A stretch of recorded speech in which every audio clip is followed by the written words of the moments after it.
जय हिंद। स्वागत है आप सभी का इस एग्ज़ाम में। मेरे सामने क्लास 9th 3.2 का क्वेश्चन नंबर 1। आइए इसको समझते हैं। यहाँ पे कहा गया है the temperature in the high altitude desert of Ladakh is recorded as 4 degree Celsius at noon. इसका मतलब क्या हुआ? लद्दाख में टेम्परेचर बहुत कम होते हैं क्योंकि वो हाई एल्टीट्यूड का इलाका है। वहाँ पे होता है कोल्ड डेजर्ट, मतलब बर्फीले रेगिस्तान। तो वहाँ पे बताया गया नून आपको पता होगा, नून कहते हैं 12 PM को, यानी दोपहर के 12 बजे।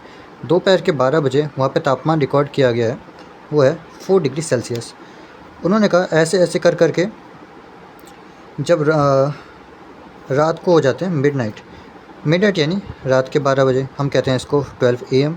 रात को 12 बजे टेम्परेचर वो 15 डिग्री तक गिर जाता है। ठीक है, यहाँ पे एक बात नोटिस करने लायक है, it drops by 15 degree Celsius. बहुत लोग समझते हैं कि 12 बजे 15 डिग्री हो गया, नहीं, 12 बजे 4 डिग्री था और फिर रात के 12 बजे तक 15 डिग्री कम हो गया। ड्रॉप का मतलब होता है कम होना, कम हुआ है। इसका मतलब क्या होगा?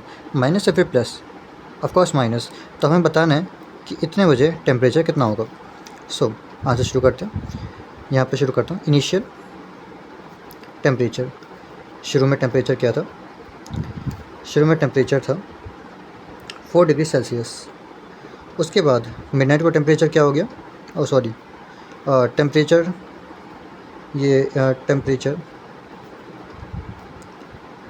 टेम्परेचर ड्रॉप्स बाय कितना गिरा? 15 डिग्री सेल्सियस गिरा।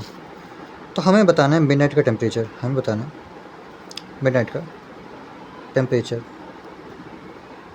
आपको यहाँ से दिख ही रहा होगा 4 में से 15 और कम हो गए, हमें वही करना है। यानी इनिशियल टेम्परेचर में से माइनस कर देना है अपने, क्या कहते हैं, टेम्परेचर ड्रॉप्ड को। इनिशियल टेम्परेचर था हमारा 4 डिग्री सेल्सियस, उसमें से माइनस कर देंगे 15 को। 4 में से 15 माइनस किया, ये प्लस का 4 और ये माइनस का 15, यानी माइनस का 11 डिग्री सेल्सियस। तो answer, the temperature at midnight is -11 degree Celsius. 3.2 का क्वेश्चन नंबर 2। आइए इसको जानते हैं। A spice trader takes a loan of 850। पहले यहीं पे ख़त्म। आइए इसका मतलब जानते हैं। एक स्पाइस ट्रेडर है, एक मसाले का व्यापारी है, वो लोन लेता है। लोन यानी कर्जा यानी डेप। कितने का? 850 का वो लोन लेता है। ठीक है, उसके बाद अगले दिन उसको प्रॉफिट होता है 1200 का। अगले दिन 1200 का। द फॉलोइंग वीक, अगले हफ्ते, ही इनकर्स अ लॉस ऑफ 450। उसको फिर से एक लॉस हो जाता है 450 का। Write this sequence as an equation using integers and calculate his final financial standing. इसका मतलब क्या है? हमें एक इक्वेशन लिखनी है इंटीजर्स का यूज़ करके, और उसकी फाइनेंशियल स्टैंडिंग बतानी है कि वो कर्जे में है या फिर प्रॉफिट में है। पहले हम देखते हैं ध्यान से कि हम डेप्ट को किससे दिखाएंगे। डेप्ट यानी लोन, जो हमने लोन लिया था, जो स्पाइस ट्रेडर ने लोन लिया था, हम उसको किससे दिखाएंगे? हम इसको दिखाएंगे नेगेटिव साइन से। जो हमने फॉर्चून हुआ यानी प्रॉफिट हुआ, हम इसको दिखाएंगे पॉजिटिव से, क्योंकि उसको फ़ायदा हुआ है।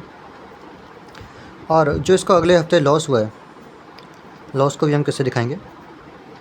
नेगेटिव से। तो देखिए, सबसे पहले उसने 850 का लोन लिया, तो यानी माइनस का 850। नेक्स्ट उसने 1200 का प्रॉफिट किया, तो 1200 का प्रॉफिट। उसके बाद उसको लॉस हुआ कितने का? 450 का। तो अब मेरे को ये मैंने बना दिया कि इक्वेशन। अब मुझे बतानी है उसकी फाइनेंशियल पोजीशन। अब इसके लिए मैं क्या करूँगा, ये बस इसी को सॉल्व कर देना है। देखिए, ये दोनों माइनस के हैं, इन दोनों को मैं जोड़ता हूँ एक साथ और 1200 को अलग से लिख देता हूँ। माइनस माइनस प्लस, आंसर आता है माइनस का। 800 और 400 हुआ 1200, 50 और 50 1300। सो ये माइनस और ये प्लस, जो बड़ा है उसका साइन आता है। 1300 और 1200 1300 एंड 1200, आंसर आएगा 100। अभी भी माइनस का साइन आ रहा है, माइनस का साइन आ रहा है मतलब अभी भी उस पर कर्जा है या फिर अभी भी वो लॉस में है। कितने के लॉस में? 100 के लॉस में। तो उसकी फाइनल पोजीशन क्या है?